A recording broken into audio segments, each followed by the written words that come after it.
Hello friends, ಎಲ್ಲರೂ ಹೇಗಿದ್ದಾರೆ? ನಾನು ಇವತ್ತು ಸೋಯಾ ಮಸಾಲ ಗ್ರೇವಿ ಮಾಡ್ತಾ ಇದ್ದೀನಿ. ಅದಕ್ಕೆ ನಾನು ಇಷ್ಟು ಸೋಯಾನ ತಗೊಳ್ತಾ ಇದ್ದೀನಿ. ನಾನು ನೋಡಿ, ಸೋಯಾ ಅಂದ್ರೇ ಹೈ ಪ್ರೋಟೀನ್ ಇರುವಂಥದ್ದು ಅನ್ನೋದು ಎಲ್ರಿಗೂ ಗೊತ್ತಿರೋ ವಿಚಾರ.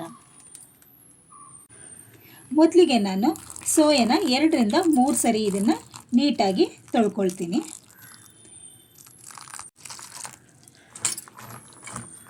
ಇದನ್ನು ಚೆನ್ನಾಗಿ ತೊಳಿಬೇಕು. ಈಗ ನಾನು ಇದನ್ನು 3 ಸರಿ ತೊಳೆದಿಟ್ಕೊಂಡಿದ್ದೀನಿ. ಈಗ ಇದನ್ನು ನೆನೆಸಲಿಕ್ಕೆ ನಾನು ನೀರು ಹಾಕ್ಕೊಳ್ತಾ ಇದ್ದೀನಿ. ನಾವು ನೀರು ಹಾಕಿ 20 ನಿಮಿಷ ಇದನ್ನು ಹೀಗೆ ನೆನೆಯಲಿಕ್ಕೆ ಬಿಡಬೇಕಾಗತ್ತೆ. ನಾನು 20 ನಿಮಿಷ ಹೀಗೆ ನೆನೆಯಲಿಕ್ಕೆ ಬಿಡ್ತೀನಿ. ಅಷ್ಟರಲ್ಲಿ ಸೋಯಾ ಮಸಾಲ ಗ್ರೇವಿಗೆ ಏನೆಲ್ಲ ಮಸಾಲೆ ಪದಾರ್ಥಗಳು ಬೇಕು ಅದನ್ನು ನಾನು ರೆಡಿ ಮಾಡ್ಕೊಳ್ತೀನಿ. ನೆಕ್ಸ್ಟ್ ನಾನು ಗ್ರೈಂಡ್ಗೆ 2 ಟೊಮೊಟೊ ಮತ್ತು 1 ಈರುಳ್ಳಿ ಇದನ್ನು ಈಗ ನಾನು ಕಟ್ ಮಾಡ್ಕೊಳ್ತೀನಿ. ನಾನು ಈರುಳ್ಳಿ ಮತ್ತು ಟೊಮೊಟೊನ ಕಟ್ ಮಾಡಿಟ್ಕೊಂಡಿದ್ದೀನಿ. ಮತ್ತು ಒಂದು ಬಾಣಲಿನ ಸ್ಟವ್ ಮೇಲೆ ಇಟ್ಟಿದ್ದೀನಿ. ಅದಕ್ಕೆ ನಾನು ಸ್ವಲ್ಪ ಎಣ್ಣೆ ಹಾಕ್ತಾಯಿದ್ದೀನಿ. ಎಣ್ಣೆ ಬಿಸಿಯಾಗಿದೆ. ನಾನು 5 ಲವಂಗ ತೊಗೊಂಡಿದ್ದೀನಿ, ಅದನ್ನು ಹಾಕ್ಕೊಳ್ತಾ ಇದ್ದೀನಿ. ಸ್ವಲ್ಪ ಚಕ್ಕೆ ಹಾಕ್ಕೊಳ್ತಾ ಇದ್ದೀನಿ. ಮತ್ತು ನಾನು ಕಟ್ ಮಾಡಿಟ್ಕೊಂಡಿದ್ದಂತಹ ಈರುಳ್ಳಿ ಹಾಕ್ಕೊಳ್ತಾ ಇದ್ದೀನಿ. ಈಗ ಇದನ್ನು ಒಂದು ಸ್ವಲ್ಪ ಫ್ರೈ ಮಾಡ್ಕೊಳ್ತೀನಿ ನಾನು. ನೆಕ್ಸ್ಟ್ ನಾನು ಬೆಳ್ಳುಳ್ಳಿ ಹಾಕ್ಕೊಳ್ತಾ ಇದ್ದೀನಿ. ಮತ್ತು ಶುಂಠಿ, ಟೊಮೊಟೊ ಇಷ್ಟು ಹಾಕ್ಕೊಂಡು ನಾನು ಸ್ವಲ್ಪ ಫ್ರೈ ಮಾಡ್ಕೊಳ್ತೀನಿ. ನಾನು ಬೆಳ್ಳುಳ್ಳಿ ಮತ್ತು ಶುಂಠಿನ ಸಪ್ರೇಟಾಗಿ ನಾನು ಗ್ರೈಂಡ್ ಮಾಡಿ ಹಾಕ್ತಾ ಇಲ್ಲ, ಇದ್ರ ಜೊತೆಗೆ ಹಾಕ್ಕೊಂಡೆ ನಾನು ಗ್ರೈಂಡ್ ಮಾಡ್ಕೊಳ್ತೀನಿ. ಈಗ ಈರುಳ್ಳಿ, ಟೊಮೊಟೊ, ಬೆಳ್ಳುಳ್ಳಿ, ಶುಂಠಿ ಎಲ್ಲ ಫ್ರೈ ಆಗಿದೆ. ಈಗ ನಾನು ಸ್ಟವ್ ಆಫ್ ಮಾಡಿಕೊಂಡು ಇದು ತಣ್ಣಗಾದ ನಂತರ ಇದನ್ನು ನಾನು ಗ್ರೈಂಡ್ ಮಾಡ್ಕೊಳ್ತೀನಿ. ಈಗ ಗ್ರೈಂಡ್ ಮಾಡ್ಕೊಂಡಾಗಿದೆ. ಹಾಗೆ 20 ನಿಮಿಷ ಸಹ ಆಗಿದೆ. ಸೋಯಾ ಹೇಗಾಗಿದೆ ಅಂತ ಒಮ್ಮೆ ನೋಡೋಣ. ನೋಡಿ, ಚೆನ್ನಾಗಿ ಸೋಯಾ ನೆಂದಿದೆ ನೀರಿನಲ್ಲಿ. ಈಗ ನಾನು ಇದನ್ನು ಸಪ್ರೇಟು ತಗೊಳ್ತೀನಿ. ನಾವು ಸೋಯಾದಲ್ಲಿ ಸ್ವಲ್ಪ ಕೂಡ ನೀರು ಇರಬಾರ್ದು. ಈ ರೀತಿ ಹಿಂಡಿ ತಗೊಳ್ಬೇಕು ನಾವು. ಎಲ್ಲ ಸೋಯಾನು ಹೀಗೆ ಮಾಡಿ ನಾವು ತಗೊಳ್ಬೇಕು. ನೋಡಿ ಹೀಗೇಗಿದೆ.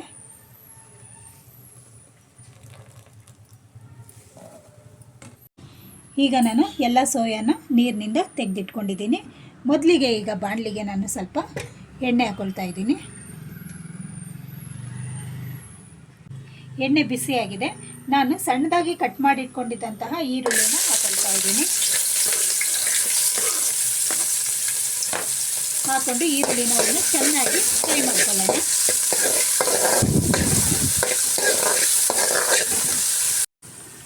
ಈರುಳ್ಳಿ ಫ್ರೈ ಆಗಿದೆ. ಈಗ ನಾನು ಅರ್ಧ ಸ್ಪೂನ್ ಜೀರಿಗೆ ಪೌಡ್ರ್ ತೊಗೊಳ್ತಾ ಇದ್ದೀನಿ.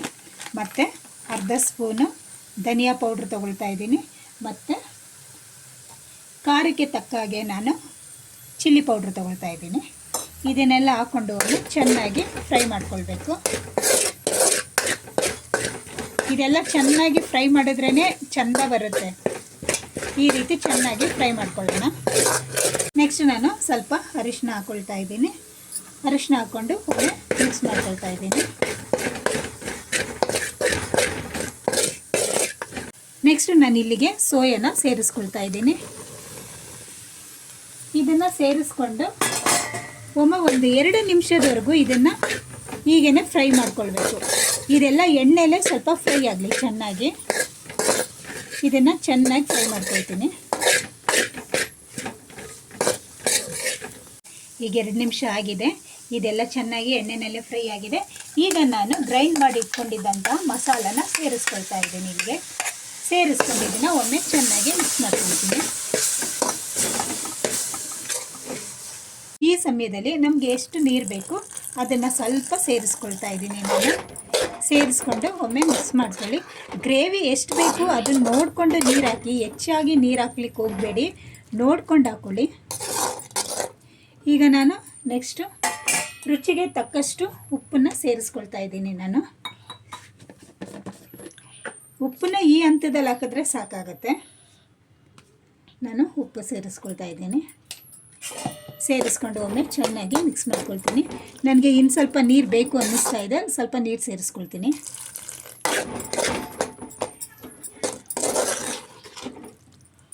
ಎಲ್ಲನೂ ಚೆನ್ನಾಗಿ ಮಿಕ್ಸ್ ಆಗಿದೆ. ಈ ಹಂತದಲ್ಲಿ ನಾನು ಸ್ವಲ್ಪ ಗರಂ ಮಸಾಲ ಸೇರಿಸ್ಕೊಳ್ತಾ ಇದ್ದೀನಿ. ಗರಂ ಮಸಾಲ ಸೇರಿಸ್ಕೊಂಡು ಒಮ್ಮೆ ಮಿಕ್ಸ್ ಮಾಡ್ಕೊಳ್ತಾ ಇದ್ದೀನಿ.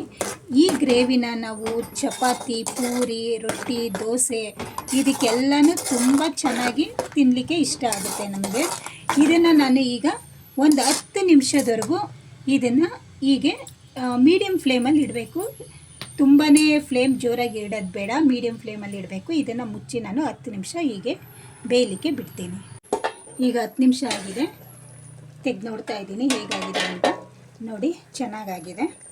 ಈಗ ನಾನು ಕೊತ್ತಂಬರಿ ಸೊಪ್ಪನ್ನ ಹಾಕ್ಕೊಳ್ತಾ ಇದ್ದೀನಿ.